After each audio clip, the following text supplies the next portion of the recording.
ലോക വ്യാപാര സംഘടനയുടെ ഫിഷറീസ് സബ്സിഡി കരാറിൽ കേന്ദ്ര സർക്കാർ ഒപ്പുവെച്ചതിൽ മത്സ്യമേഖലയിൽ ആശങ്ക. പരമ്പരാഗത തൊഴിലാളികളെ സംരക്ഷിക്കാൻ വർഷത്തേക്ക് സബ്സിഡി തുടരണമെന്ന മുൻ നിലപാടിൽ നിന്ന് കേന്ദ്രം മലക്കമണ്ണെന്നാണ് ആക്ഷേപം.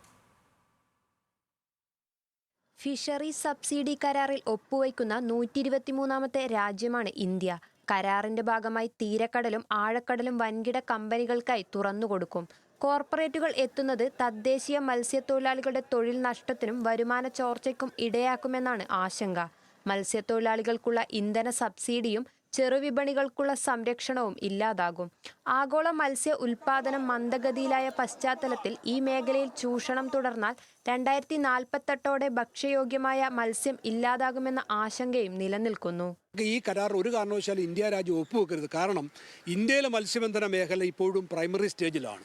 അപ്പം നമുക്ക് ഈ ആഴക്കടൽ മത്സ്യസമ്പത്ത് നമുക്ക് പിടിച്ചെടുക്കുവാനും നമുക്ക് ആ മറ്റ് രാജ്യങ്ങളോട് മത്സരിച്ച് പിടിക്കണമെങ്കിൽ നമ്മുടെ രാജ്യത്ത് ഇനി സബ്സിഡി പോലുള്ള സംവിധാനങ്ങൾ നമ്മുടെ നിലവിൽ പ്രവർത്തിക്കുന്ന ബോട്ടുകൾക്കും മറ്റും സംവിധാനങ്ങൾക്കും മോഡേണൈസേഷൻ നടത്തിയും ഒക്കെ നമുക്ക് എങ്കിൽ പോയാൽ മാത്രമേ നമുക്ക് ആ മത്സ്യസമ്പത്ത് പിടിച്ചെടുക്കാൻ കഴിയൂ. അപ്പോൾ സബ്സിഡി ഇല്ലാതെ സാധാരണ മത്സ്യത്തൊഴിലാളികളെ സംബന്ധിച്ചിടത്തോളം ഈ കടലിൽ പോയി ഈ മത്സ്യസമ്പത്ത് മറ്റുള്ളവരുമായിട്ട് മത്സരിച്ച് പിടിക്കുക എന്ന് പറയുന്നത് ആ ഒരു ടാസ്ക്കാണ്.